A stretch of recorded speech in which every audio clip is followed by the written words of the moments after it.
Hello viewers and welcome to my YouTube channel. On today's video I'm going to be showing you guys on how to convert your Excel work to a CSV format. I hope this helps, and if you find this helpful, subscribe to our YouTube channel and stay tuned with us. Open the work you intend to save as CSV. Click on the file icon at the top left. It takes you to this display. Click on Save As and click on the computer icon there. Move to the desktop, click on desktop. It brings you this display and click on Save As Type. You select the type of format you want to save your work as.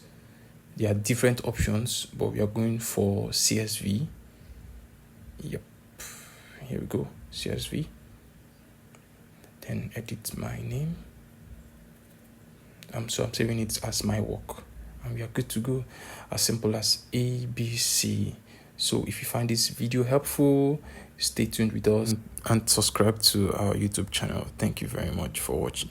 And if you have any question, please don't forget to comment or ask any question. Thank you very much.